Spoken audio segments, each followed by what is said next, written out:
superficiales de la iglesia, pero cuando nosotros nos adentremos a continuación en esta información bíblica e histórica, vamos a tener armas para poder realmente entender qué es el cristianismo y la responsabilidad tan grande que tenemos de continuar lo que los cristianos en la iglesia primitiva iniciaron. La iglesia cristiana, como todos sabemos, tiene sus raíces en el judaísmo. No que el judaísmo sea la iglesia cristiana, sino que Cristo fue judío y los primeros apóstoles fueron judíos. Y Pablo manda en Romanos predicar primero a los judíos y después a los gentiles. Entonces Dios escoge en Israel a un hombre para que a través de este hombre, Jesucristo, pudiera venir la redención del mundo. Podríamos preguntar, ¿y por qué no fue en España? ¿Por qué no fue en Italia? ¿Por qué si hubiera sido en Italia, los franceses hubieran hecho, por qué no en Francia? La cuestión es que Dios en su soberanía escoge a un hombre, bueno, Abraham y todos los que vienen de Israel, para poder traer la Biblia y traer el Salvador al mundo. Los primeros cristianos fueron judíos, y cuando los primeros cristianos comenzaron a predicar el evangelio, se enfrentaron con un caos teológico que lo narra el libro de los Hechos. El libro de los Hechos no es un libro doctrinal, es un libro histórico que narra la transición del judaísmo al cristianismo. Entonces, cuando los judíos cristianos de la iglesia primitiva se enfrentaron que Israel no era ya la nación que Dios había escogido para propagar las buenas nuevas, sino que ahora eran los gentiles, hubo un problema teológico gravísimo que tuvieron que convocar un concilio, los apóstoles, para determinar qué cosas del Antiguo Testamento podían seguir vigentes y qué cosas quedaban anuladas. La iglesia primitiva tuvo su inicio en Pentecostés, capítulo 2 de los Hechos. Ahí comienza la iglesia del Nuevo Testamento. Mateo, Marcos, Lucas y Juan. Desgraciadamente, cuando abrimos la Biblia, en Mateo dice el Nuevo Testamento, pero el Nuevo Testamento no es Mateo, Marcos, Lucas y Juan, sino que el Nuevo Testamento comienza a partir del capítulo 2 del libro de los Hechos. Los 4 evangelios están bajo el Antiguo Testamento. Entonces, esta es la razón por la cual la última persona que habló del diezmo fue Jesús. Pero jamás se vuelve a mencionar el diezmo, es un ejemplo, en el Nuevo Testamento. ¿Por qué? Porque bajo el Antiguo Testamento era indefectiblemente diezmarás, era obligación. Pero cuando venimos al Nuevo Testamento, quedamos bajo la ley de la libertad.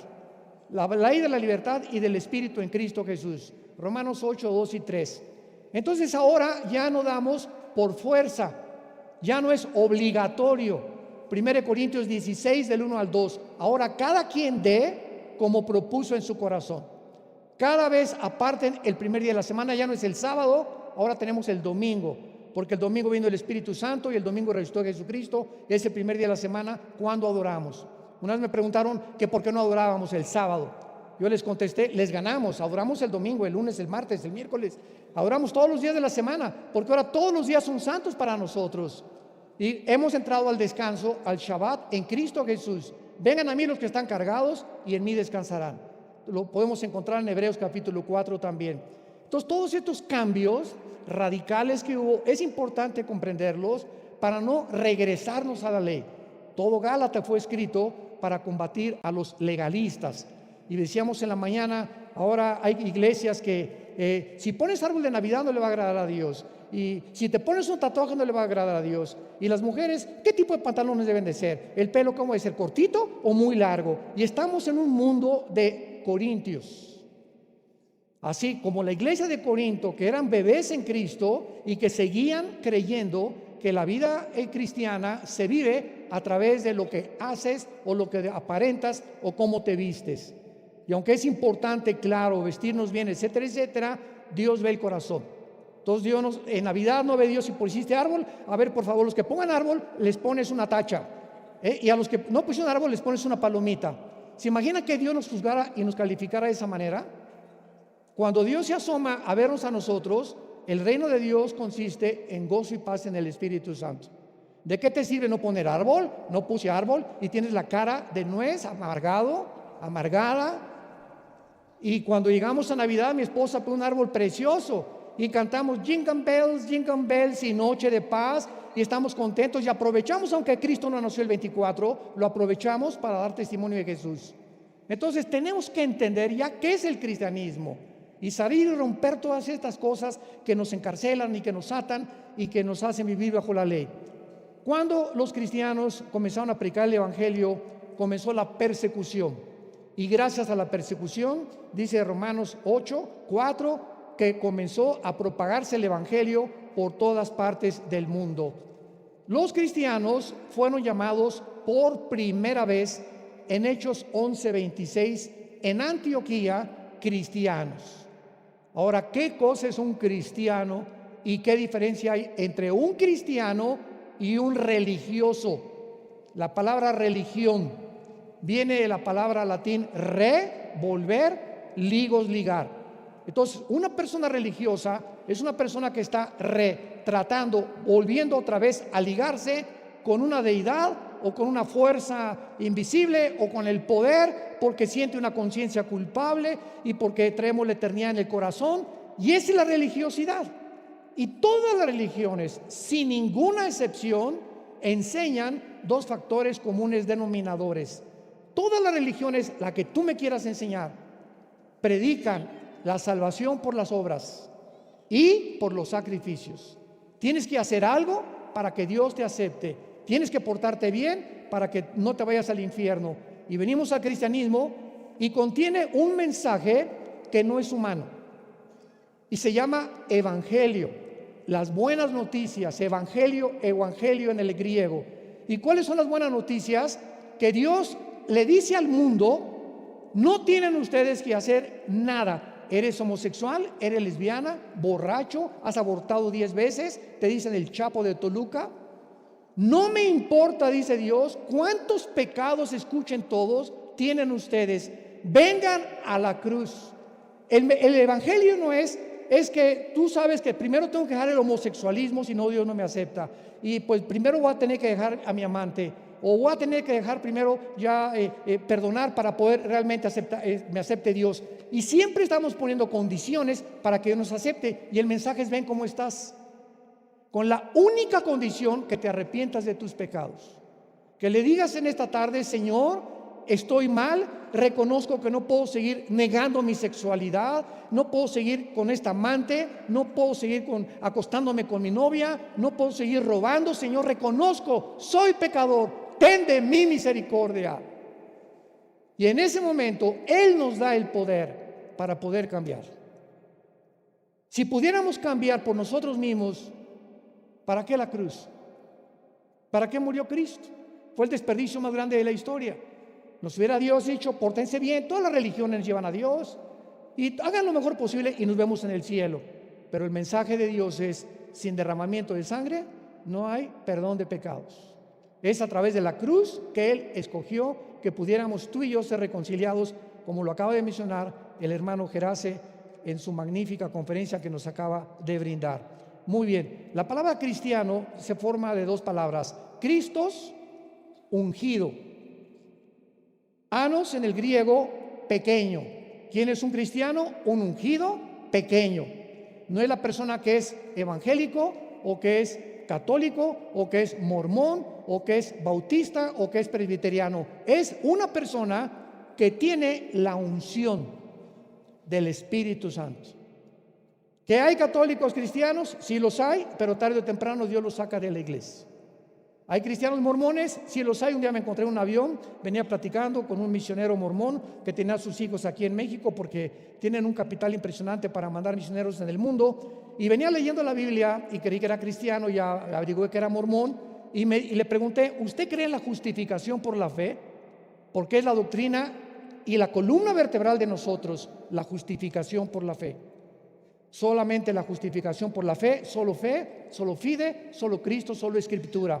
Fueron las tres palabras, las tres frases de la Reforma Protestante. Solo Cristo salva, solo la Biblia y nada más la salvación por fe. Y me contestó este mormón que él creía en la justificación por la fe. Yo me quedé asombrado. Dije, entonces, ¿tú crees que no, es por la gracia? Claro que sí. Y le dije, ¿por qué sí es con los mormones? Y me contestó, porque tengo este conocimiento hace una semana. Leyendo la Biblia e hincado, algo me dijo que yo no podía hacer a un lado la justicia de Dios por medio de la fe. Leyendo el capítulo 3 de Romanos. Y me dice, voy a orar, va a ser un conflicto en mi iglesia, pero estoy seguro que no les va a gustar porque no creemos en eso, ni creemos tampoco que Cristo sea Dios, y creemos que puedes tener 10 o 15 esposas.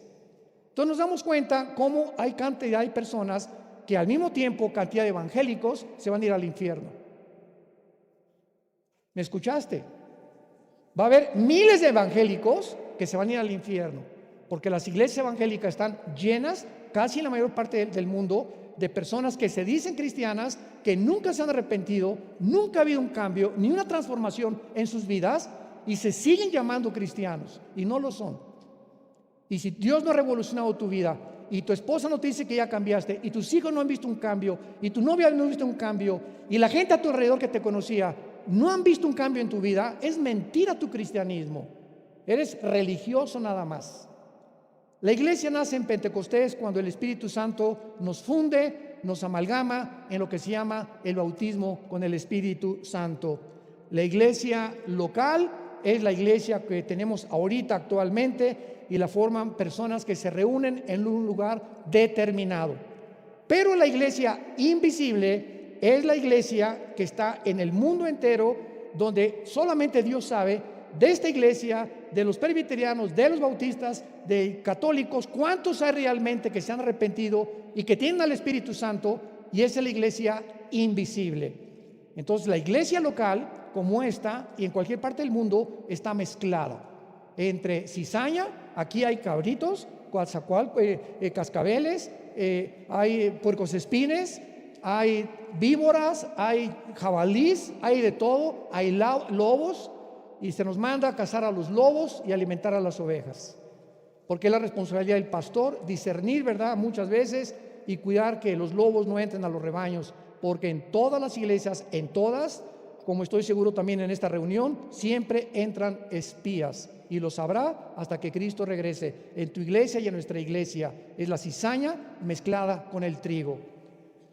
Mueren los apóstoles. El último fue el apóstol Juan, aproximadamente en el año 90-92 después de Cristo, y surgen detrás de ellos los que se conocieron como padres apostólicos en los primeros 2 o 3 siglos de la historia del cristianismo.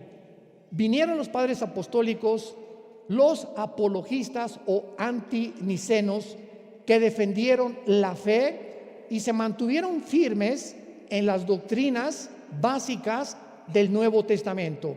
Después entraron los polemistas o nicenos en el año 225 después de Cristo, que defendieron las herejías, el arrianismo y tantas cosas que comenzaban a atacar la deidad de Jesucristo, que Cristo no podía ser Dios y podía ser humano, etcétera, etcétera. Y finalmente vinieron los teólogos científicos después del año 225 hasta el año 460, y estos teólogos científicos eran cristianos que estudiaron la teología para aplicarla, la teología, a las modalidades científicas y filosóficas del pensamiento de esos tiempos. Y esto nos da una lección tremenda. Todos nosotros, los pastores, tenemos que tener conocimientos básicos de física, de química, de genética, de arqueología, de geografía, por lo menos tratar de hablar otro idioma, tener una preparación más o menos integral para poder presentar defensa. Imagínate que te bajes de un avión o que te inviten a un congreso y está un filósofo ateo, un agnóstico, un escéptico, bastante culto, etcétera, etcétera, y que te pregunte, ¿verdad?, oye, ¿por qué Dios permitió que el diablo existiera? ¿Tienes tú alguna respuesta, una teodicea acerca para defender tu fe? ¿Me puedes demostrar con la Biblia ahorita con 3 versículos que Jesús es Dios? ¿Me podrías demostrar la existencia del infierno con 3 o 4 versículos? Y cuando no estamos preparados, nos damos cuenta que es la razón por la cual el mundo se sigue hundiendo en filosofías. Que ahora ya está la ciencia cristiana y la la cienciología que fundó Ron Hubbard y la nueva era, etcétera, etcétera, y entran corrientes a la iglesia y los cristianos oyen porque no disciernen y siguen esas voces porque no siguen la voz del buen pastor. Entramos al año 300 o al tercer siglo de la era cristiana y el último emperador romano, Constantino, en vísperas de una batalla que se llamó la batalla en Bilbain, 312 años después de Cristo, dice que vio una visión en el cielo con una cruz que le dijo: bajo este signo vencerás.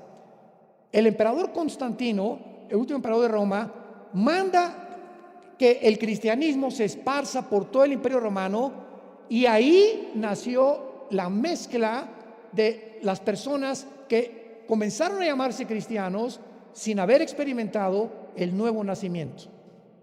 Entonces vino una mezcla en ese tiempo con Constantino, donde él al abrazar la religión oficial del cristianismo, y se hizo llamar Pontifex Maximus, que significa constructor de puentes. Entonces, cuando ellos nombran al primer papa, lo nombran como el constructor de puentes al darle el término de pontífice. O sea, ese hombre que es el papa es el único que puede llevarnos a Dios y tener contacto con Dios, y él es el que representa a Dios aquí entre los hombres. Ese momento había dos obispos nada más, el de Constantinopla y el de Alejandría, y el imperio romano se convierte, decimos en México, es la misma gata pero revolcada. El poder político se convierte en el poder religioso. Vean ustedes esta profecía que se encuentra en Daniel capítulo 2, capítulo 7, que van a ser los 10 imperios o la confederación política de 10 naciones del Medio Oriente y de Europa, que van a formar la confederación del anticristo, pero van a salir del antiguo imperio romano. Y entonces lo que era político se convierte en religioso, y el poder religioso del Vaticano se convierte en el poder más grande por 18 siglos. Y ningún rey en Europa podía casarse sin el permiso del Papa. Nadie podía hacer nada sin el permiso del papado. Controlaron la administración del dinero de más de 12 naciones europeas y comenzaron a imponer el cristianismo, pero no bíblico, sino el cristianismo de Roma. Vinieron entonces, apareció oficialmente el primer papa en el año 4, alcanzó su cenit en el siglo XIV y XV, y se convierte el papado en el control de todos los reyes, y hasta ahorita el Vaticano es el estado más rico del mundo. Hace poco mi esposa y yo tuvimos el privilegio de ir al Vaticano, no a persinarnos desde luego. Y cuando esa época que vino mi esposa al Vaticano, había una puerta que decía que en ese día los que atravesaron la puerta y entraron al Vaticano, sus pecados eran perdonados. Se introdujeron al cristianismo más de 36 herejías. Estoy hablando no de errores doctrinales, de herejías. En el año 375, váyanlo apuntando, se involucra a la iglesia romana para que los santos sean nuestros intercesores. San Lucas, San Cristóbal Tadeo, tal y tal, y hay que ir a algún hombre que se le reconozca como santo para que él interceda por nosotros. En el año 394 se introduce la misa. Ahí me encanta preguntarles con todo el respeto que merecen a nuestros hermanos, a nuestros amigos católicos. Oye, tú sabes, tú eres católico, sí. Pregúntale, el 98% de los católicos que tú les preguntes ¿qué es la misa? No te saben contestar. Pues es la Eucaristía, etcétera, etcétera. Escúchame, de acuerdo al Concilio de Trento, la misa es la repetición del sacrificio de Jesucristo por los vivos y los muertos. O sea, cuando Cristo muere en la cruz, se brincan la cruz y siguen ofreciendo sacrificios. Y dice, por ejemplo, Hebreos capítulo 10, que con un solo sacrificio Cristo nos hizo perfectos para siempre. Ya no necesitáis más sacrificios. Yo recuerdo cuando era niño, estudiamos en colegio lasallistas, y a los 13 años me convencieron para ser cura, imagínense nada más. Entonces me fui al seminario, estuve en un seminario salesiano en Acapulco, Guerrero, y ahí estuve internado como casi un mes. Y recuerdo que una noche llegó un obispo, estábamos cenando, éramos como unos 15, 16 jóvenes que queríamos abrazar el celibato, y entonces le preguntamos qué es el celibato sacerdotal, y el obispo nos dice: bueno, quiero que sepan que ninguno de ustedes se va a poder casar. Y nos volteamos a ver todos. ¿Por qué? Porque tiene que hacer, antes de que los ordenemos, tiene que hacer el voto del celibato sacerdotal. O sea, que se tienen que mantener vírgenes hasta la muerte. Y recuerdo que pues nos acostamos así, ¿verdad? Medio, a mí como que no me caía muy el 20. Y al amanecer nos levantamos a las 5:30 a rezar el rosario. A través del cuarto donde yo tenía, había una ventana muy grande y pasó una güerita en una bicicleta. Esto es tremendo, ¿no? Y me acuerdo que me atrajo mucho la güerita, y como a las 8:30 de la mañana le hablé a mi papá y lo comencé a contar con mis amigos. Le dije: a mí me gustan las mujeres, ¿cómo que no voy a poder casar? Y le dije: papá, fíjate que anoche nos dijeron que teníamos que hacer este voto, y tengo una güerita que estoy pensando, desde que la veo sigo pensando en ella, así que yo no creo que pueda ser cura. Mi papá estaba feliz porque no quería que yo abrazara el celibato. A las 10 de la mañana fue y me recogió. Yo me decepcioné tanto de esta religión, me decepcioné tanto que a los 14 años me hice ateo. A los 16 años formé parte del Partido Comunista Mexicano. Estuve en la cárcel 2 veces, nos torturaron, nos persiguieron. Estudié la dialéctica materialista, estudié a Engels, a Marx, a todos. Tenía la foto del Che Guevara arriba de mi casa, hasta que mi hermano Alejandro, que fue el que me llevó a Cristo, me mostró, ¿verdad?, que no era una religión. Yo no quería saber de ninguna religión. Le dije: todas las religiones son mentirosas, nadie se pone de acuerdo. Uno dice que los hindúes, otros que los mormones, otro que los musulmanes, que el islam, otro que los católicos, otro que los protestantes. ¿Quién tiene la razón? Y mi hermano me dijo: nadie la tiene la razón, créele a Jesús. Te vengo a presentar un hombre que murió en una cruz, fue enterrado y resucitado a los 3 días. Créele a él. Fue el mensaje que le dio a la mujer samaritana. Mis padres adoraban este monte. Ustedes los judíos dicen que Jerusalén. Jesús dijo: créeme, a él créele a Jesús, él tiene la verdad. Y esta verdad se encuentra en las Sagradas Escrituras. En el año 526 se introduce la extrema unción. En otras palabras, la administración de los óleos, que si tú estás muriendo y llega un cura o un padre, como le llaman, y te pone los santos óleos, ya no te vas al infierno, te vas al purgatorio. En el año 593 se introduce el purgatorio, que es un lugar temporal para expiar los pecados. Pero si tú tienes dinero y se murió tu compadre, y a lo mejor fue borracho, parrandero y jugador, y tu compadre está en el purgatorio, y tú pagas misas gregorianas, las tienes que pagar, le sacan 2000 años de purgatorio a tu compadre. Nos reímos ahora, ¿verdad? Y continúan estas doctrinas, estas herejías, continúan vigentes. Vean ustedes qué mensaje tenemos para arrebatarlas del fuego a tantas almas que con tanta ignorancia pertenecen a una religión abominable. En el año 1100 se introduce el pago por las misas a los muertos.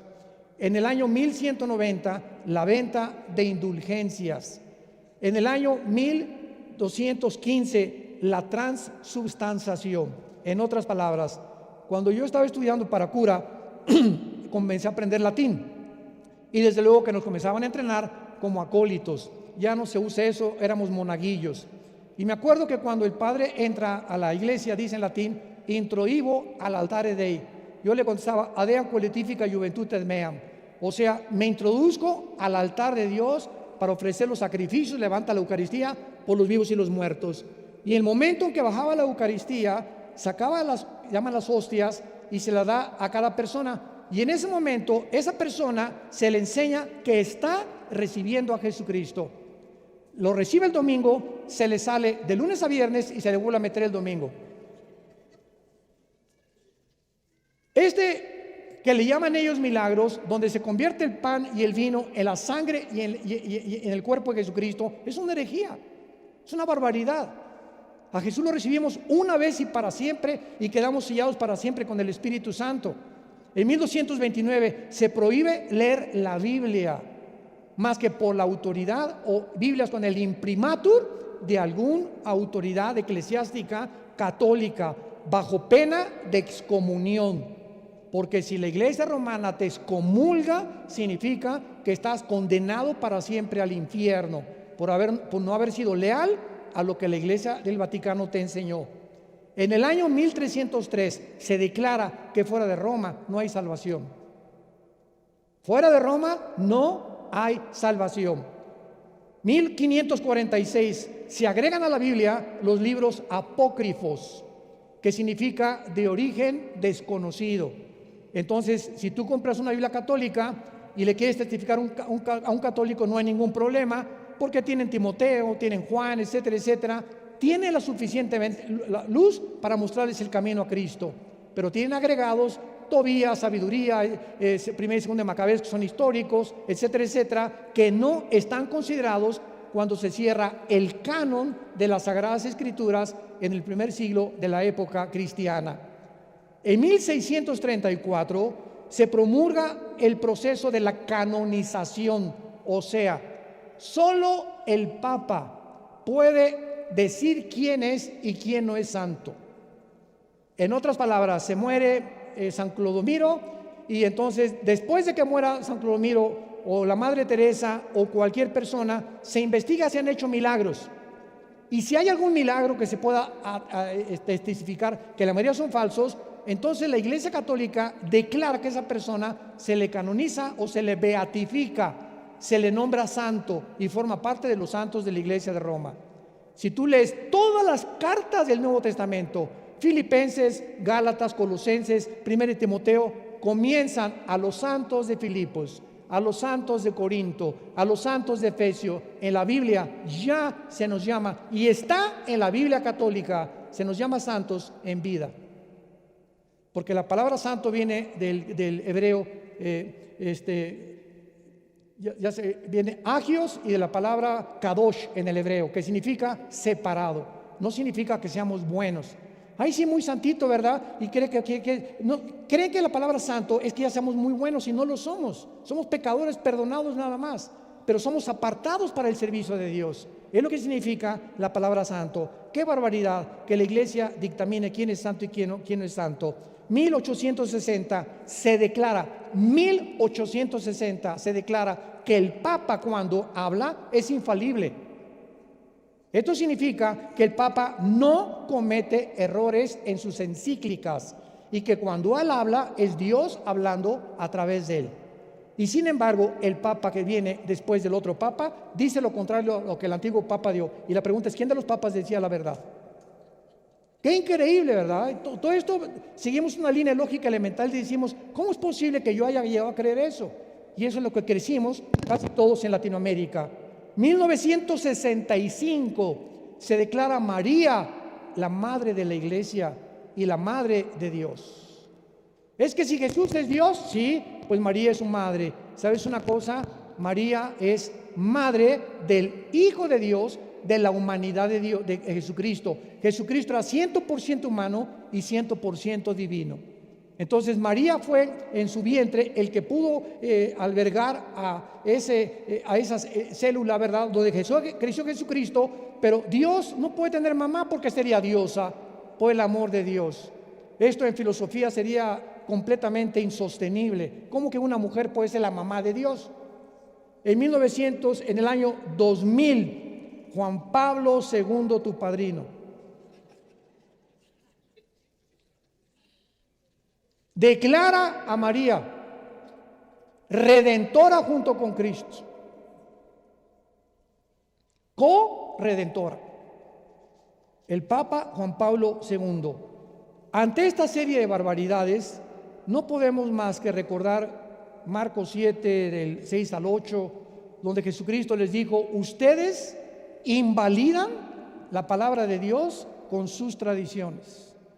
Todas estas cosas que les acabo de mencionar no están en la Biblia.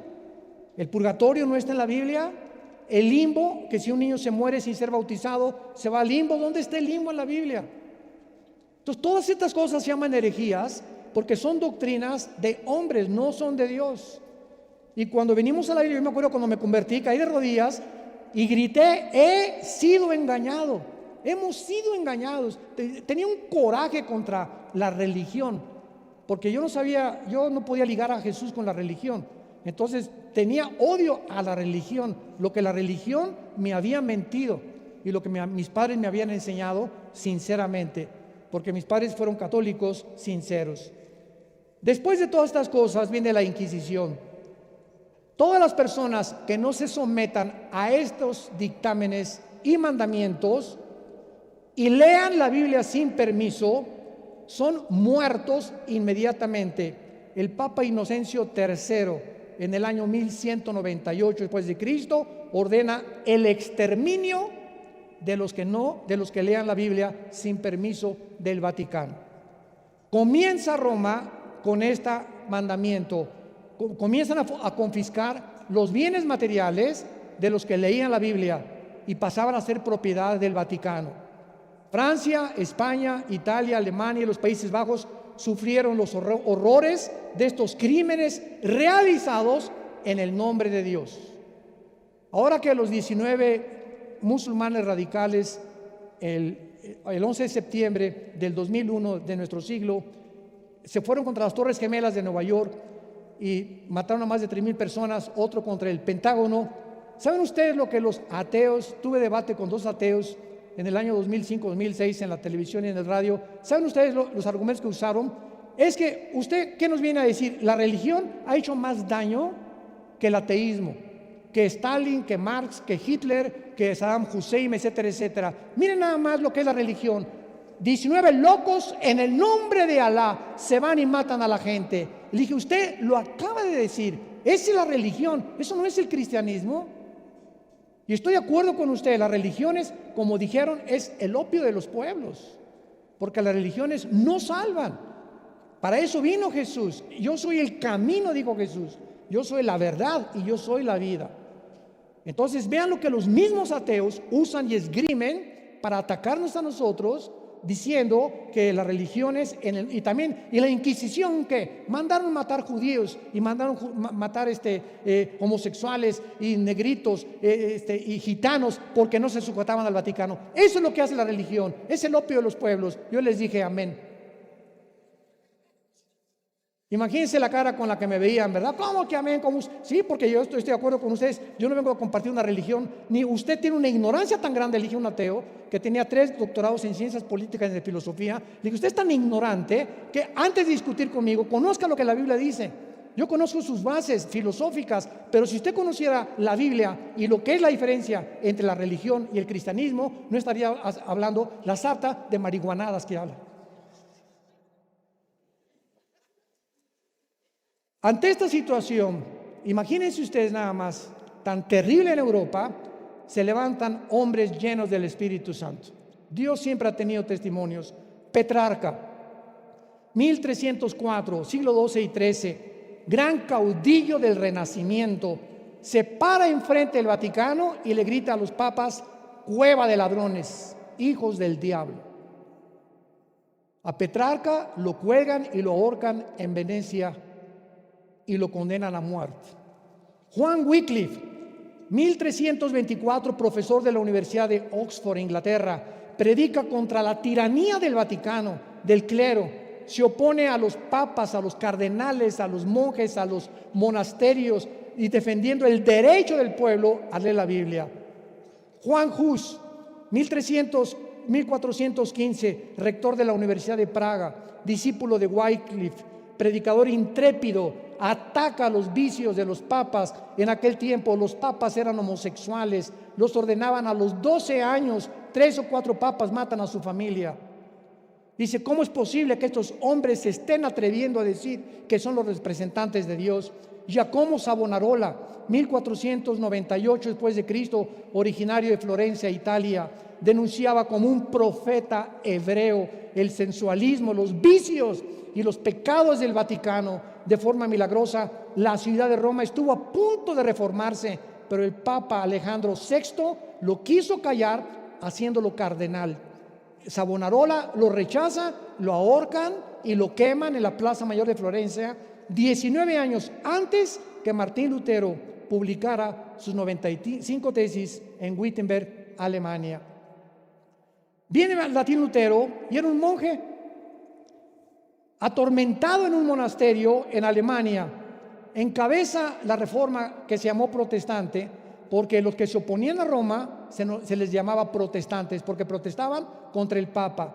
Nació en la ciudad de Eisleben, Alemania, ingresa a la Universidad de Erfurt, 1501, y estudia leyes, se recibe como abogado. En 1505 ingresa a un monasterio y en 1508 leyendo el libro de Romanos, a escondidas, nadie sabe cómo apareció Lutero con este Nuevo Testamento, descubre que la salvación no es por obras, no es por el cardenal, no es por el Papa, no es por los santos, no es por nadie, sino por la fe en lo que Cristo hizo en una cruz. Él comienza a descubrir que no son los sacramentos, ni las peregrinaciones, ni los sacrificios a la villa, ni las indulgencias, ni las buenas obras, lo que el Papa y el Vaticano imponía al pueblo. El Papa Sixto IV, 1476, había aplicado las indulgencias, o sea, pagar por disminuir los dolores en el purgatorio. Entonces citan en 1517 a Martín Lutero, y comienza Martín Lutero a horrorizarse, y en 1517 va y cuelga en la puerta principal de la catedral de Wittenberg las 95 tesis. Esto dice Roma, esto dice la Biblia.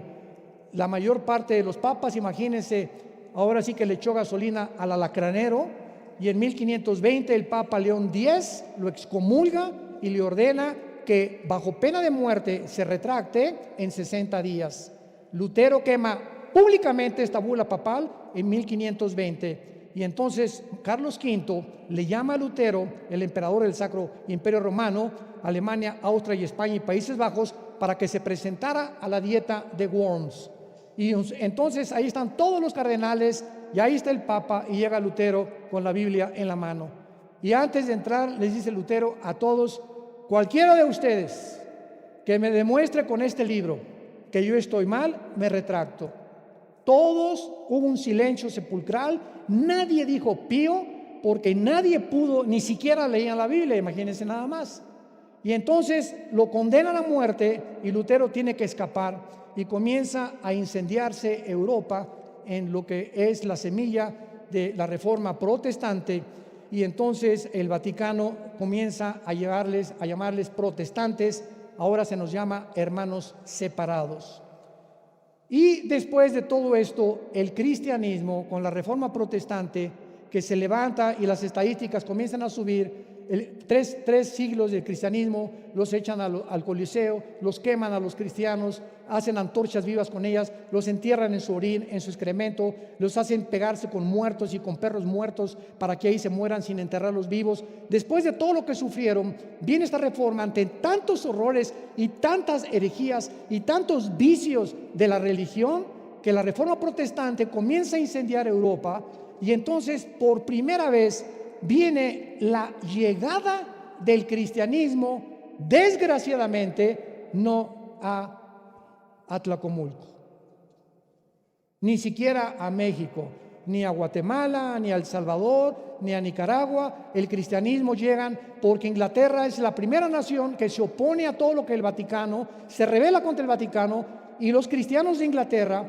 emigran y desembarcan en el año 1605 en el puerto de Rhode Island, en el estado de Virginia, Estados Unidos de Norteamérica. Y cuando desembarcan, los que venían huyendo de la persecución del Vaticano llegan a América con nuestros primos del norte con la Biblia en la mano. Y ahí viene la historia y la serie de televisión de los peregrinos y los fundadores. Y entonces Estados Unidos de Norteamérica es la única nación después de Israel en el mundo y en la historia, la única nación que ha sido fundada con los principios de la Biblia. Y actualmente, si tú vas a un tribunal en Estados Unidos, el libro sobre el cual juras tiene que ser las Sagradas Escrituras. George Washington, el primer presidente de Estados Unidos, dijo: sin la Biblia no se puede gobernar ninguna nación. Y entonces comienzan después a llegar a Estados Unidos los bautistas, colonizando Rhode Island, Virginia, bajo el liderazgo de Roger Williams. Llegan en 1681 los cuáqueros al estado de Pensilvania, Y todos estos grupos venían huyendo del Vaticano y de las matanzas por órdenes del Papa, si leían la Biblia. Y comienza, después de esta inundación del Evangelio en Estados Unidos, las misiones mundiales, que ha sido el movimiento más importante de la historia del cristianismo, porque nos provee de historias de héroes de la fe, de abnegación, como las vidas de David Livingstone, Hudson Taylor, que llevó el Evangelio a la China, Guillermo Carey a la India, Morrison, Moffat, hombres que llevaron y comenzó Estados Unidos a expandir el mensaje de este libro, y llegaron algunos a Centroamérica, América Latina, y casi el 65% de las iglesias construidas en América Latina fueron construidas por dinero de Estados Unidos. No del gobierno americano, no estamos hablando del gobierno, estamos hablando de los pastores. Y las universidades más importantes de Estados Unidos, escuchen, Harvard, Yale y todas las demás que se comenzaron a levantar en Estados Unidos, fueron fundadas, escuchen, por pastores. Harvard es fundada por pastores, Yale fundada por pastores para entrenar líderes.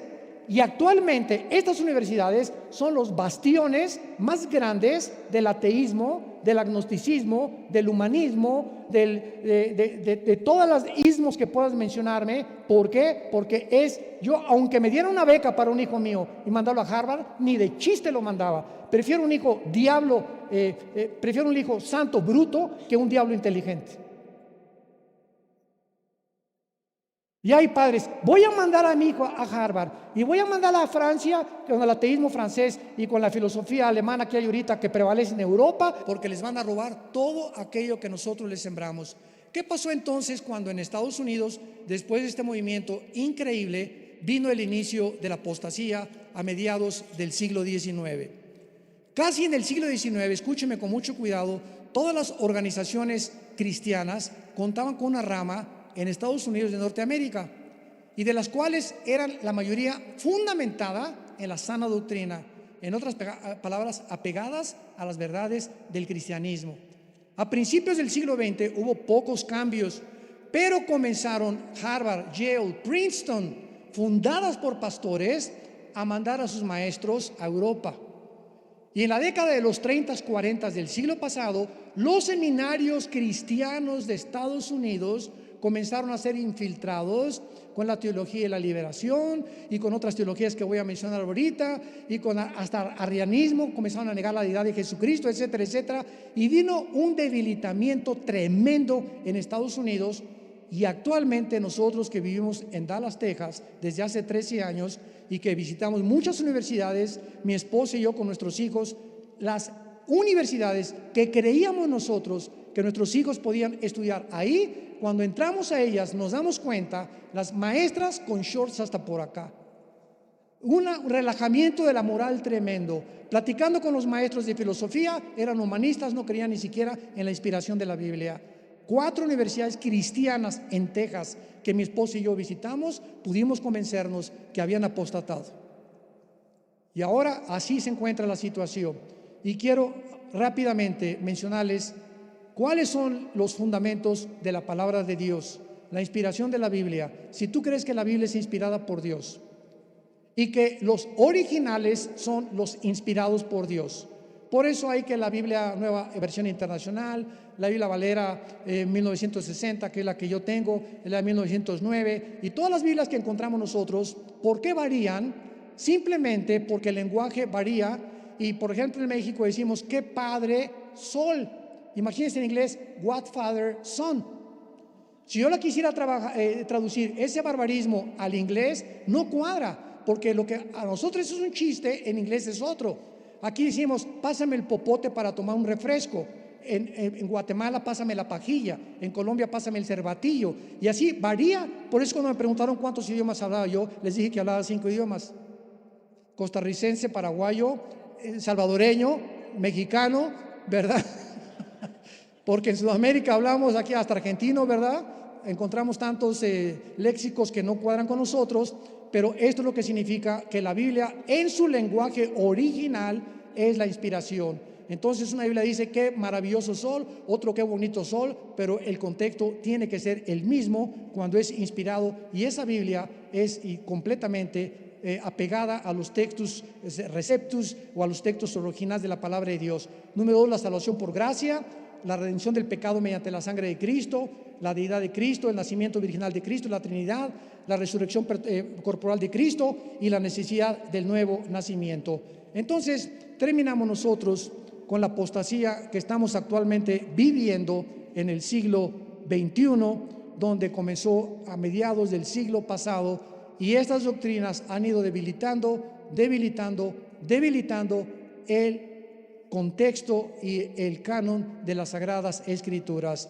La teología de la liberación, 1960-1970, la filosofía socialista y la apostasía teológica se mezclaron en los 60s, cuando comenzó a enseñarse que el cristianismo debería convertirse en la justicia social, en un evangelio social.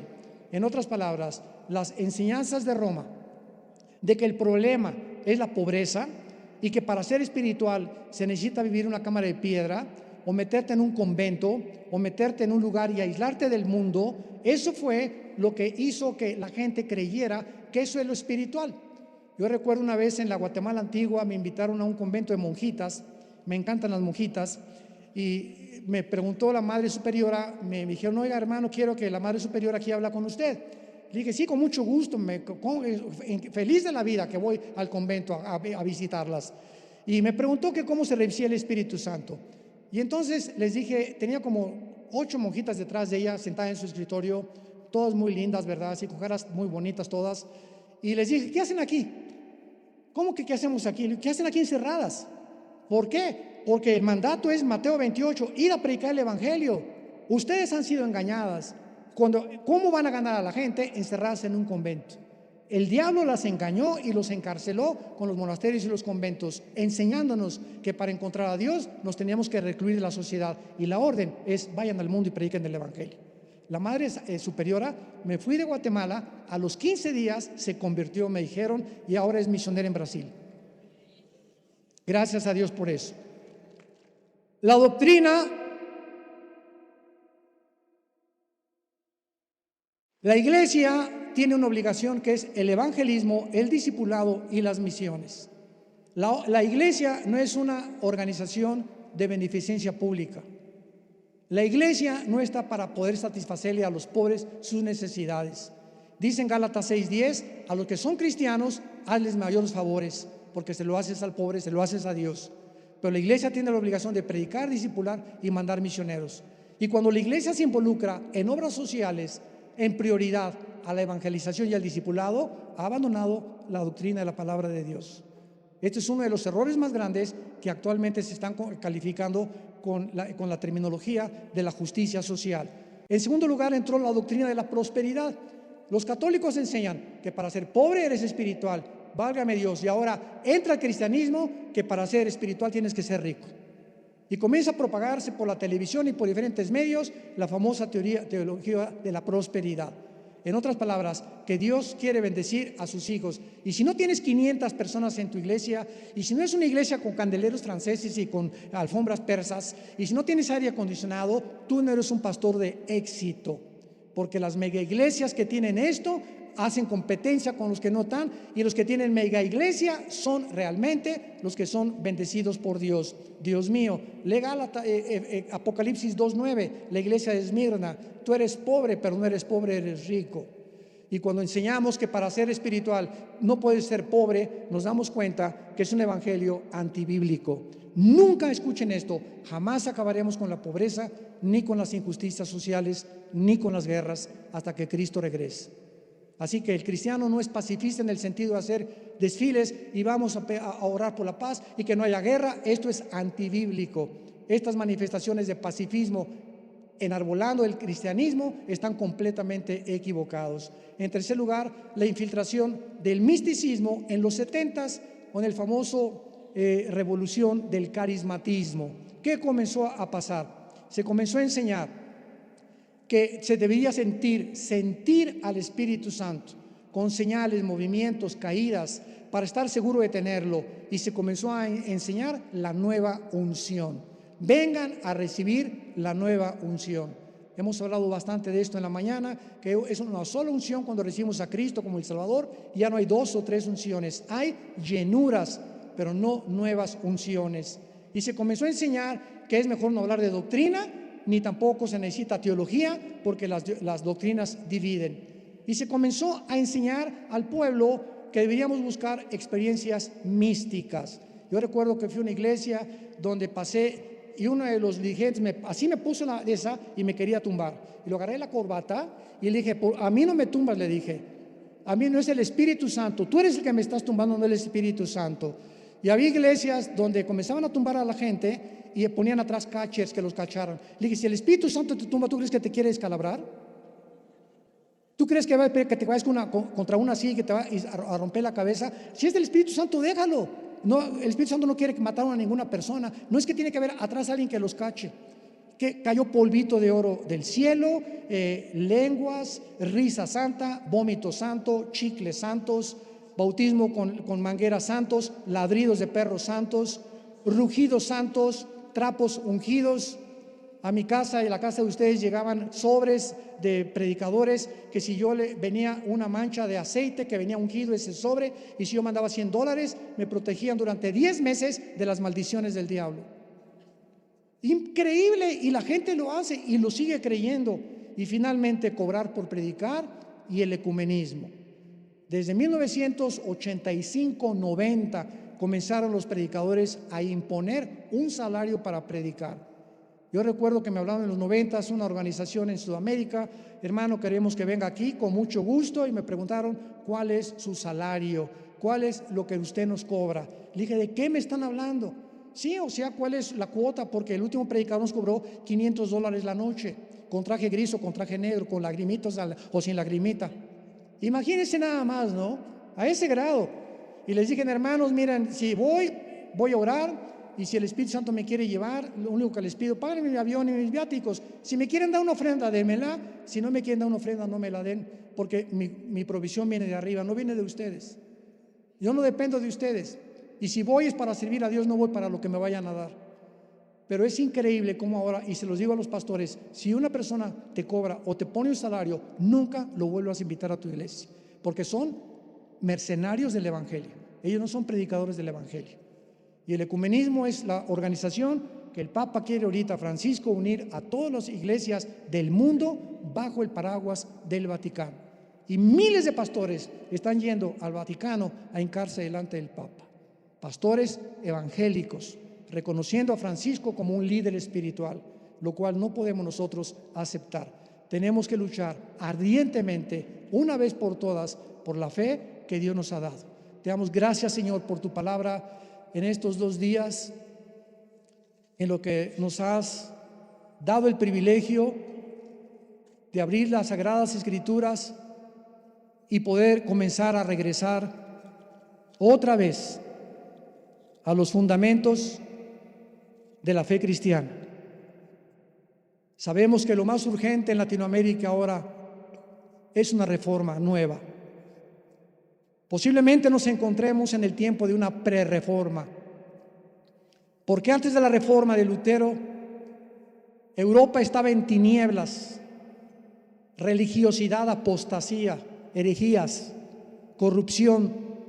Los reyes explotaban a la gente, y en medio de todo esto se levantó la bandera de la cruz. En esta mañana, en esta noche, tú tienes que reconsagrar tu vida a Dios, pedirle perdón por tu negligencia de la palabra, porque no has vivido cerca de la palabra, ni has puesto la disciplina de darle la prioridad a tu comunión con Jesucristo a través de la Biblia. Y si hay alguien en esta tarde que ha sido invitado, o tal vez hasta pastores, porque hay pastores que entran al ministerio sin ser salvos. Hay muchos pastores en el mundo que ni siquiera tienen la salvación. Entraron por dinero, entraron por otros motivos, y Dios nos llama para que podamos de aquí en adelante establecer los fundamentos de nuestra fe. Si tú quieres aceptar a Cristo en este momento como tu Señor y Salvador, y estar seguro que si tú murieras esta noche, una embolia cerebral, un ataque cardíaco, un accidente, nadie sabe si va a amanecer mañana. Si estás seguro que te vas al cielo, eres cristiano.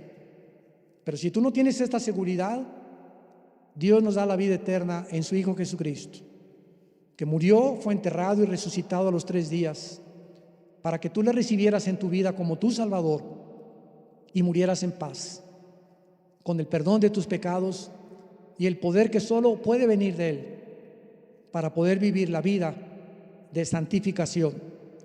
¿Qué tengo que hacer? Me preguntarás. Arrepiéntete de tu vida. Arrepiéntete, reconoce que tú no puedes seguir viviendo como estás viviendo, que si tú continúas en esta vida que llevas, tarde o temprano te vas a autodestruir. Cree que Jesús en esa cruz pagó con su sangre por tu vida y que a los 3 días resucitó de los muertos, y dile: Señor mío y Dios mío, perdóname. Creo que en esa cruz tú pagaste por mis pecados con tu muerte, con tu sangre derramada, y porque creo que vives, porque a los 3 días la tumba no te pudo detener, te invito en este instante a que entres a mi vida como mi Señor y mi Salvador. En el nombre de Jesús. Amén. ¿Quién vive? A su nombre. Gracias a Dios. Gracias, que Dios los bendiga a todos.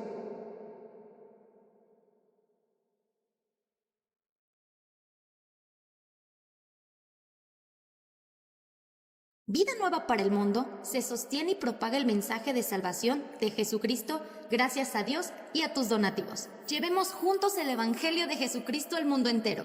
Realizamos eventos, seminarios, congresos y diferentes programas para dar a conocer el mensaje de salvación y el poder de nuestro Señor, transformando y edificando vidas de mujeres, hombres, niños alrededor del mundo. ¿Qué pasa cuando decides hacer tu donativo?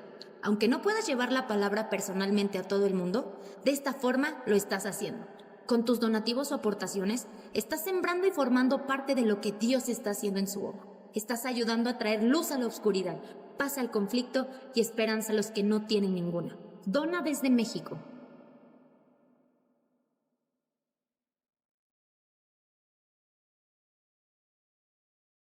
Dona desde Estados Unidos.